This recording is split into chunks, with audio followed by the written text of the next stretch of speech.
સંસદમાં રાજ્યસભા નેતા જેપી નડ્ડાએ કોંગ્રેસ પર સાધ્યું નિશાન. રાજ્યસભામાં નેતા અને ભાજપના પ્રમુખ જેપી નડ્ડાએ કોંગ્રેસ પર અમેરિકન અબજોપતિ જ્યોર્જ સોરોસની ફાઉન્ડેશન સાથે કથિત સંબંધોને લઈને નિશાન સાધ્યું છે.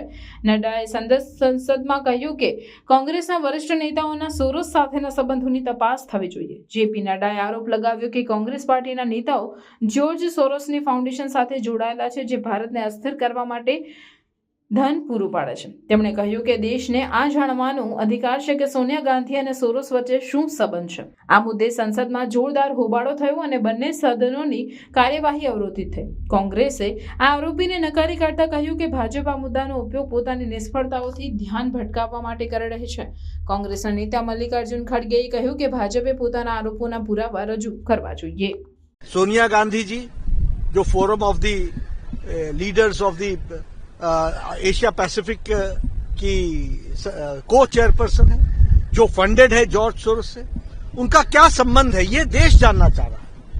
आज ये जो जॉर्ज सोरोस बड़े स्पष्ट शब्दों में कहता है कि मैं वर्तमान व्यवस्था को डिस्टर्ब करूंगा, जो कहता है कि मैं मोदी जी की गवर्नमेंट को पदच्युत करने के लिए, डिस्टेबलाइज करने के लिए मैं फंडिंग करूंगा, उनके साथ सोनिया गांधी जी का क्या संबंध है ये देश जानना चाहता है.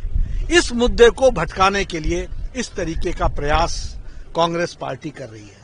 हम इसका पुरजोर भर्त्सना करते हैं, निंदा करते हैं और इस तरीके की व्यवस्था को हम जनता के बीच में भी ले जाएंगे और उनको बताएंगे कि किस तरीके से कांग्रेस पार्टी का गैर जिम्मेदाराना रवैया